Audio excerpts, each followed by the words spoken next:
কি স্লোগান বানিয়েছে যে চেয়েছিলাম হিস্সা হয়ে গেছে বেশ্যা, বলে নাউজুবিল্লাহ।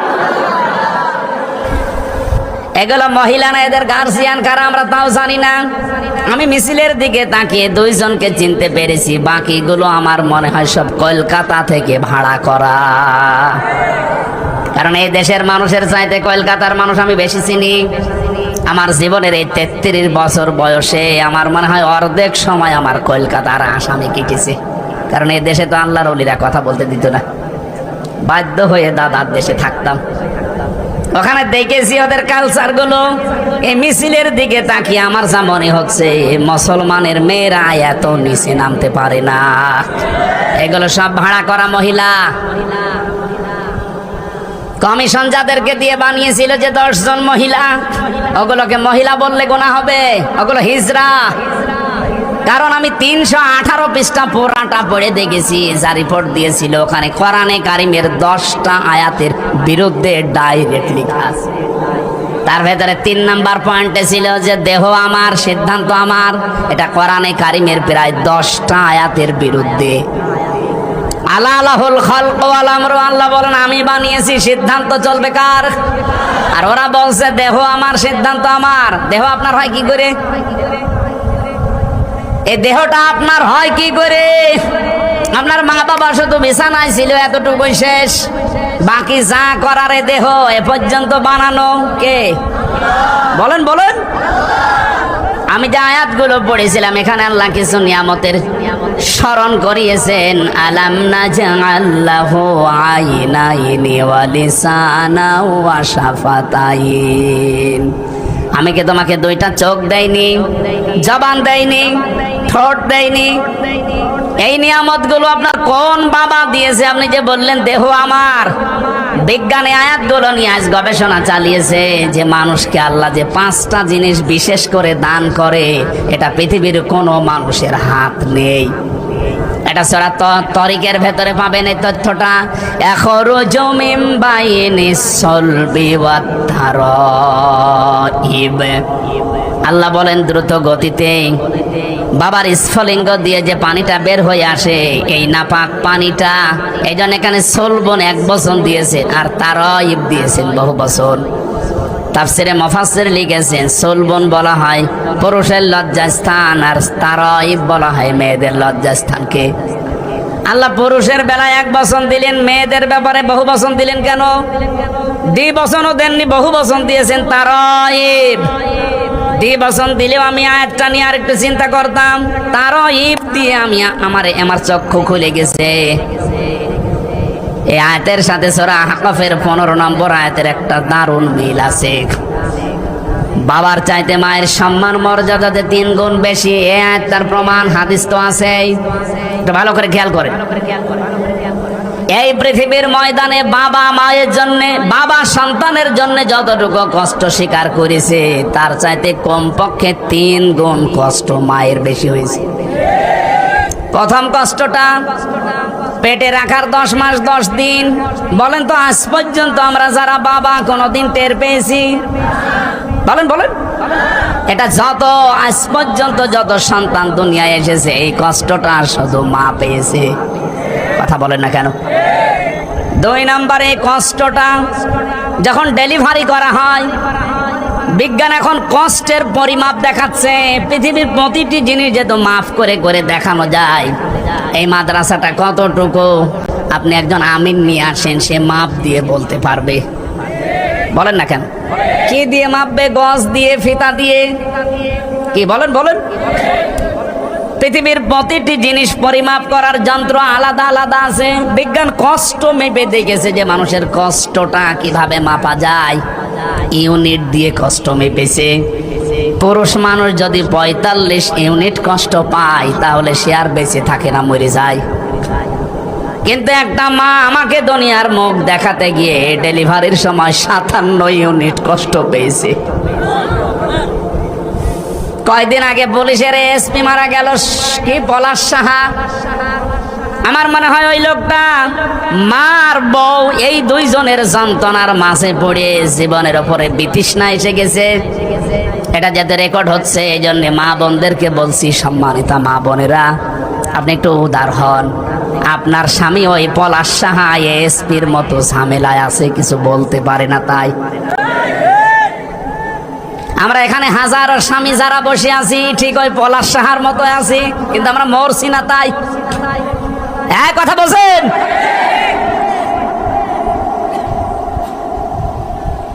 আমি যে ওসি সাহেবকে পড়াতাম কুষ্টিয়ায়, উনি বহুবার আমারে বলেছে, হুজুর আমার চেয়ার তো ভালো, কিন্তু আমার দুনিয়ায় আর থাকতে মনে চায় না, আমার মনে হয় যে আমি মরে যাই।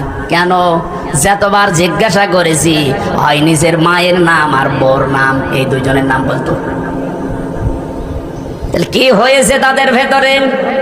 অথচ মা যদি একটু ছাড় দেয় যে সন্তান তো আমার, তার সুখের জন্য বৌমাকে আমি একটু ছাড় দিলাম, ওই বৌমা যদি একটু ছাড় দিয়ে চলে যে আমার স্বামী 25-30 বছর পর্যন্ত তার পেছনে এই মহিলা শ্রম দিয়েছে, এখন আমি নাই পেয়েছি, একে সেই বীর্য থেকে শুরু করে হামজা বানিয়েছে ওর মা আর বাবা।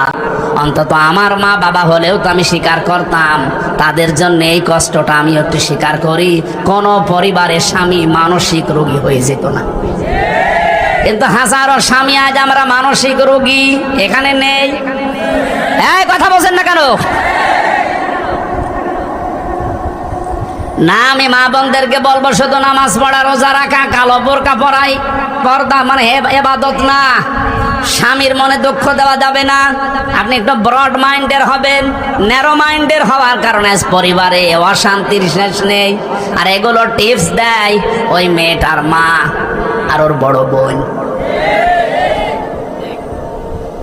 ঠিক মানে এই লোকটা মনে হয় ঝামেলায় আছে। আরে না, ও কেন, এখানে হাজারো মানুষ এই ঝামেলায় নামাজ পড়ে, রোজা রাখে, কালো বোরকা পরে, কিন্তু স্বামীর সাথে যে আচরণ করে না, হচ্ছে না আপনাদের। আমি খাদিজাতুল কুবরার জীবন পুরাটা পড়েছি, একবার দুইবার না, প্রায় 10 বারের উপরে পুরা পড়ে আমার এতটুকু জ্ঞান, এতটুকু পেয়েছি আমি।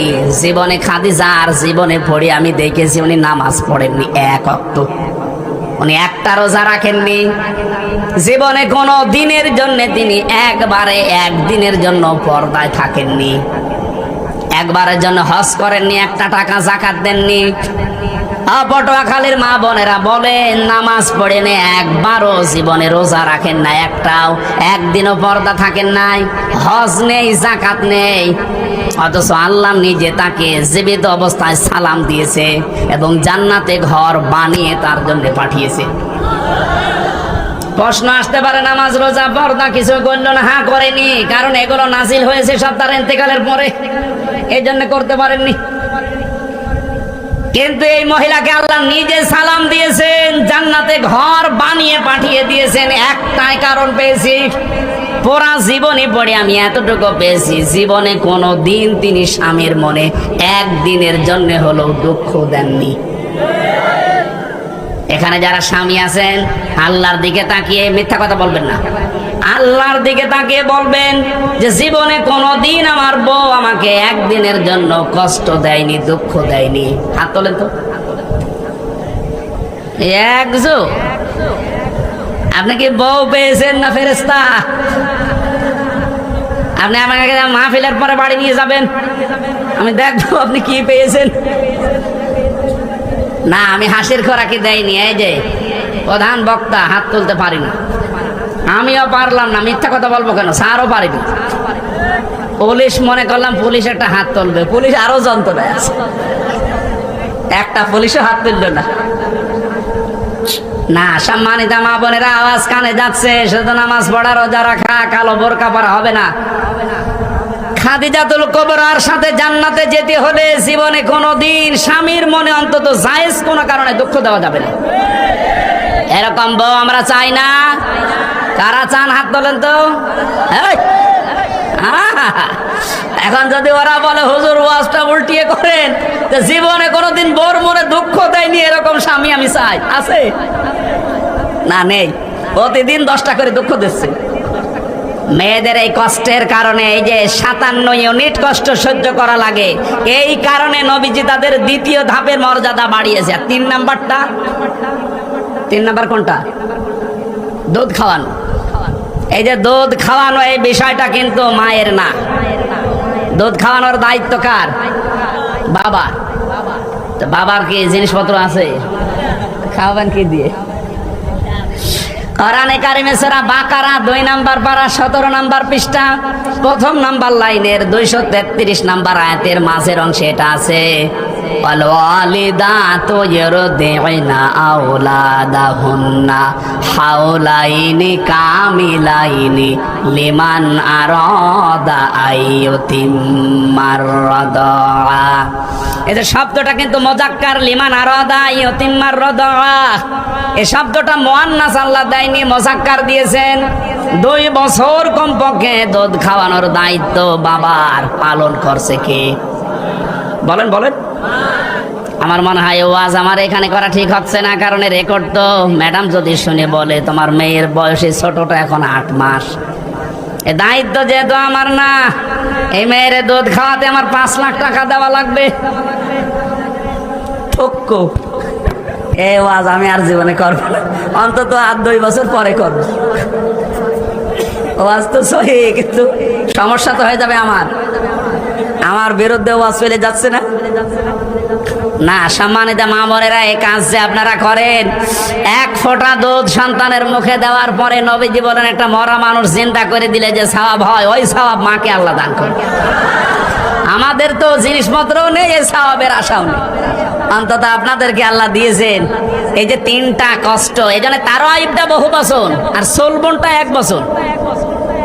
আল্লাহ পাক জানাতে চেয়েছেন এত কষ্টের পরে কষ্ট সহ্য করে দুনিয়ায় তোকে নিয়ে এসেছি।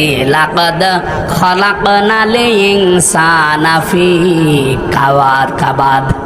অবশ্যই আমি মানুষকে ক্লান্তি কষ্টের পরে বের করেছি।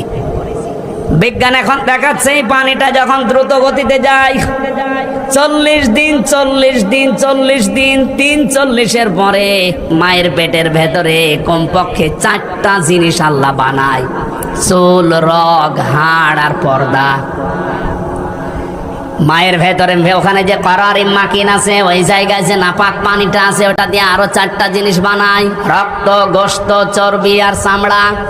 4 8টা জিনিস যখন এক হয়, আল্লাহ বলেন আমার রব নামের কারণে আমার বান্দা বান্দিকে আমি 5টা জিনিস ভিক্ষা দেই। এই তথ্যটা পাবেন সূরা নাহালে, সূরা নাহাল 14 নাম্বার পারা 14 নাম্বার পৃষ্ঠার 13 নাম্বার লাইনের 78 নাম্বার আয়াতের মাঝে আছে, ওয়াজাআলা লাকুমুস সামআ ওয়াল আবসারা ওয়াল আফইদা ইলা আখির আয়াত। এখানে আল্লাহ শ্রবণ শক্তি, দর্শন শক্তি, বাক শক্তি, আকেল শক্তি আর ঘ্রাণ শক্তি, এই 8 আর 5 13টা জিনিস যখন এক হয় তখন আকৃতি তৈরি হয়। আল্লাহ পাকের ফেরেশতা জিজ্ঞাসা করে এর কেমন ভাবে বানাবো, এর কি ছেলের রূপ দেব না মেয়ের রূপ দেব? এই সিদ্ধান্ত আপনার বাবা দেয়, আপনার মা দেয়। ওয়াল্লাযী ইউসাউবিরুকুম ফিল আরহামি কাইফা ইয়াশা। তিনি সে আল্লাহ যিনি মায়ের রেহেমের ভেতরে আকৃতি তার মন মতো তৈরি করেন। 8 5 13টা জিনিস যখন এক হয়ে যায়, কেউ 7 মাসে, কমপক্ষে 6 মাস হওয়াই লাগবে। 6 মাসের আগে দুনিয়ায় আসতে পারবে না কোনো মানুষ। 6 মাসের আগে যদি কোনো সন্তান দুনিয়ায় আসে, আপনি বুঝতে পারবেন ওটা আসল সন্তান না, ওটা যার সন্তান। এই কথা বলেন না কেন? কারণ 6 মাসের আগে দুনিয়ায় আসা সম্ভব না, কমপক্ষে 6 মাস পার হওয়া লাগবে। 6 মাস, 7 মাস, 8 মাস, 9 মাস, 10 মাস, সর্বোচ্চ 10 মাস 10 দিন। আল্লাহু আখরাজাকুম মিন বুতুনি উম্মাহাতিকুম লা তা'লামুনা শাইআ। এমন ভাবে আস্তে করে বের করে নিয়ে আসলাম যখন তুমি কিছুই জানতে না। সুতরাং আপনি কেন বলেন যে দেহ আমার, সিদ্ধান্ত আমার? এদেশের মুসলমানেরা এই রিপোর্ট, এই যে সংস্কারের যে রিপোর্ট দিয়েছে, এই রিপোর্ট মানা দূরের কথা, কমিশনই মানে না। এই কথা বলেন না কেন? কারণ এগুলো পড়া কোরআনের সাথে আমি নিজে মিলিয়েছি। আমার এই ছোট্ট মাথায় 10টা কোরআনের আয়াতের বিরুদ্ধে চলে গেছে, আর হাদিসের বিরুদ্ধে তো হাজারও গেছে। ওদের আজকের মিছিল দেখে আমার মনে হচ্ছে মানুষগুলো এই দেশের না, সব ওদেরকে ভাড়া করে নিয়ে এসেছে এই দেশের মানুষ আগামীতে যারও সন্তান জন্ম দেওয়ার জন্য। যাদের পেটে কোনো কাপড় নেই, মাথায় টেপ দিয়া তিলক দেওয়া, কোন মুসলমানের মেয়েতে এগুলো পড়তে পারে না, অবশ্যই আপনারা ভাড়া করে নিয়ে এসে এগুলো মুসলমানের হিসাবে চালাতে চাচ্ছেন। এই দেশের সচেতন মানুষ আমার মনে হয় জীবনও আপনাদের এই আহ্বান মানবে। আরো জোরে বলেন মানবে। ষড়যন্ত্র যেহেতু চলছে সব জায়গায়, আপনি খেয়াল করে দেখবেন একটা দুইটা না এরকম হাজারো রাস্তা ওরা খুলে বসে আছে। যেইটাই আসবে এদেশের মুসলমানদের উচিত হবে ওই রাস্তায় বন্ধ করে দেওয়া। বলেন বলুন। আগামী প্রজন্ম যদি জারজ হিসাবে রেখে যেতে চান, সাপোর্ট দেন। আপনি না আর 20 বছর পরে মরে যাবেন, কিন্তু আপনার প্রজন্ম কি আসছে আপনি টের পাচ্ছেন? ওরা সমান অধিকারের নাম নিয়ে আজ যারও সন্তান উপহার দেওয়ার চেষ্টায় আছে। বলেন নাউজুবিল্লাহ। আমার ভাইয়ের, আমি যে কথা বলতে চাচ্ছিলাম আপনাকে কোরআন বুঝতে হবে। তাহলে মায়ের পেটে আল্লাহ এমনিতে আব্দুল কাদের জেলানী পাঠাননি, এমন একটা পেট ছিল যে মায়ের পেটের জীবনী পড়েন আব্দুল কাদের জেলানীর মায়ের জীবনী। আমাদের মা বোনদেরকে আমরা চাই তাদের পেট আর পিঠ যেন হেফাজতে রাখে। যত মানুষ দেখবে, যত রকমের নজর পড়বে, তত রকমের খারাপ সন্তান দুনিয়াতেও উপহার দেবে। ওই যে ছোট বাচ্চাটা, ওর মা ওই রকম পর্যায়ের। এই জন্য আমারে বলছে হুজুর আগে বলেন আমাদের লিখতে কেন 4টা অক্ষর লাগবে, 3টা হলে হবে না কেন? তারপরে আমাদের ছোট নদী পড়বো আমি, এর আগে নেই। আমি ওই দিন চিন্তা করেছিলাম এতটুকু বাচ্চা যদি এইভাবে বুঝে বুঝে পড়ার চেষ্টা চালায়, তাহলে আমরা যারা আছি আমাদের কিভাবে বোঝা দরকার বলেন? তেলাওয়াতের দ্বিতীয় অর্থ আপনাকে কোরআন আল্লাহর, এটা বুঝতে হবে।